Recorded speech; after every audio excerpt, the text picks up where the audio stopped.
It's Friday, August 1st, 2025. Welcome to episode 165 of the Alameda Postcast, an audio service of the Alameda Post. I'm your host, Scott Bueller. In this edition of the Postcast, a major discrepancy in political donations. The Planning Board approves a large project. A mystery from 2008 is solved. Encouraging results from a chemical removal test.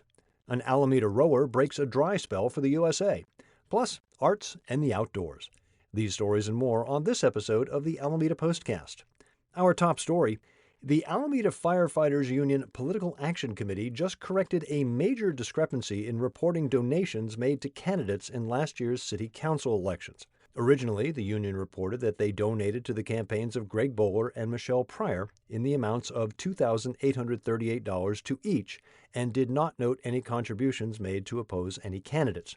However, the change in reports made in June paints a very different picture. The revision to donation shows that the union donated $45,901 to Bowler and $48,606 to Pryor, while also contributing $2,200 to the campaign against Trish Spencer. The revised figures were discovered through a Form 460 amendment in June. Form 460 is a campaign statement that details donation amounts and what the money is used for. The Alameda Post received a statement from Union PAC Treasurer Sam Usom addressing the issue. Quote, "Transparency is very important to Local 689. When it was brought to our attention that additional information was needed for the report, we amended our filings. They are now accurate and fully completed." End quote. Alameda City Clerk was also contacted but could not provide context on how a mix-up like this could happen. The Firefighters Union PAC and Coalition for Patient Access and Innovations were the largest contributors to last year's city council election, totaling $161,666 combined, which was more than half of the total raised by all of the candidates during the election cycle. If you're wondering about how amounts this large could have gone unnoticed, thank the feds. Donations made by the Firefighters Union are categorized as independent expenditures, which, according to the Federal Election Commission, legally have no limits on how much can be donated, and the benefiting campaign has no reporting obligations. Juliana Means has the story at alamendapost.com/news. As we previewed last week, on Monday, the Planning Board addressed the topic of a proposed multifamily rental housing development planned near the Webster and Posey Tubes. The 8-story residential building at 2433 Mariner Square Loop will have 356 apartments, including 54 units designated for affordable housing. The development includes 55 studios, 200 one-bedroom units, and 101 two-bedroom units, which would represent 6.6% of the city's state-mandated regional housing needs assessment. Under the Housing Accountability Act, the project is not subject to discretionary use permitting. The city may only evaluate objective design standards. Planning Manager Stephen Buckley explained, quote, "We can't really deny the project or reduce the density without some really special findings, true health and safety impacts," end quote. Planning staff contend the project meets all development standards related to density, height, parking setbacks, and lot coverage. The project would begin with the demolition of 4 existing commercial buildings in the area of 2363 and 2381 Mariner Square Drive, as well as 2415 and 2433 Mariner Square Loop.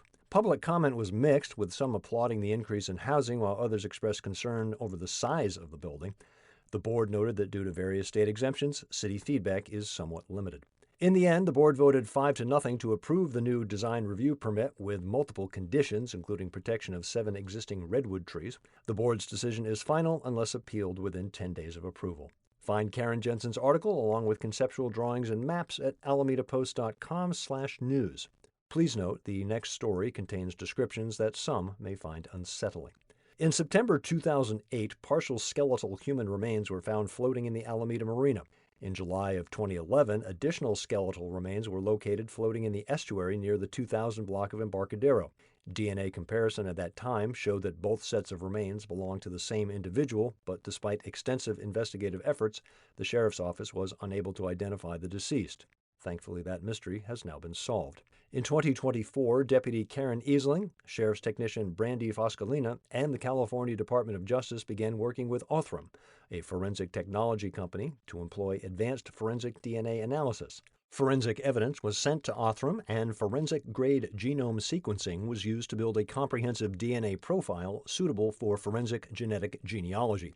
Othram's in-house team then used the profile in a genetic genealogy investigation to develop new leads in the case.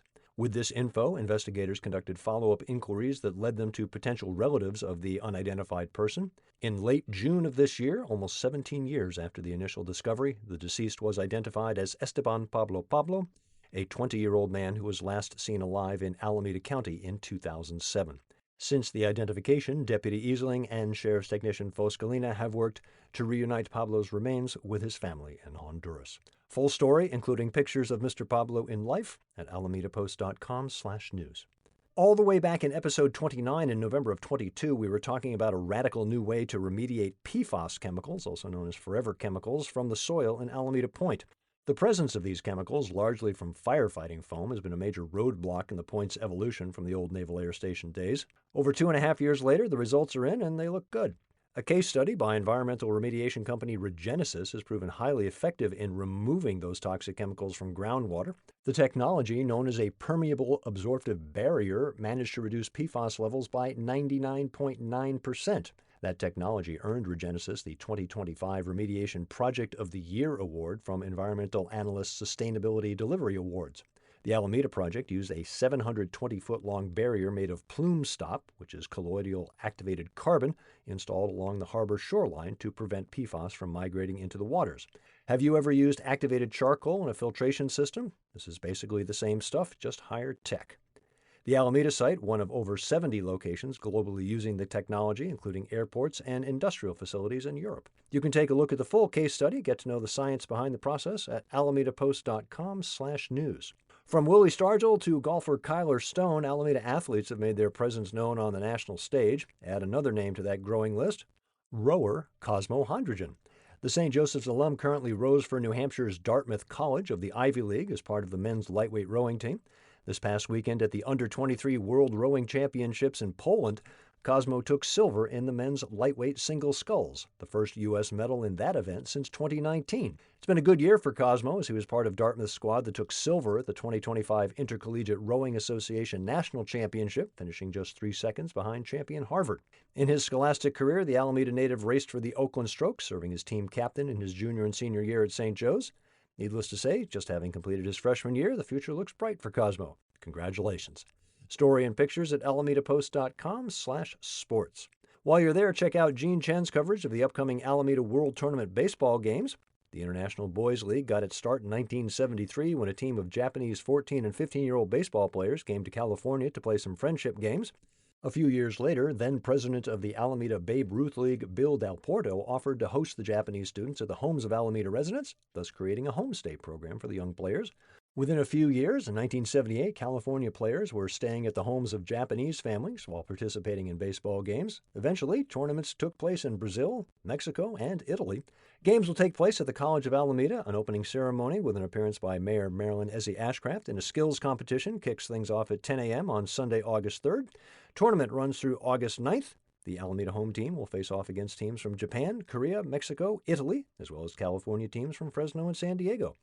Gene Chen has all the details, including a link to the game schedules at alamedapost.com/sports. Had a blast last weekend following some advice from the all-around Alameda column, the Art and Wine Fair, Circus Bella, and the Oakland Ballers. This week, Amanda Laird turns her focus to art and the outdoors. Going on now through the 15th, Mastic Senior Center's 24th annual art exhibit. Some pieces are for sale. Proceeds benefit the art programs at Mastic.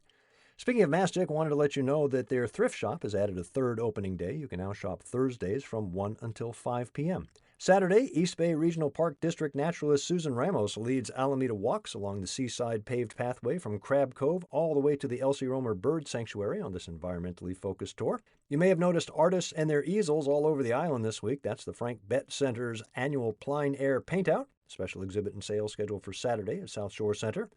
Also this weekend, paddleboarding and kayaking with Sea Trek Alameda, and since it's the first Sunday of the month, time for the Alameda Point Antiques Fair. Details on these events in all around Alameda at alamedapost.com/alameda-life. You can help support local news by heading to alamedapost.com/donate. You'll find us on all the social media channels. Subscribe to our channel on Apple News. Look for us on Nextdoor. Find the Postcast wherever you get your podcasts, or simply tell your smart device to play the Alameda Postcast podcast. I'm Scott Peeler, back next Friday with episode 166 of the Alameda Postcast.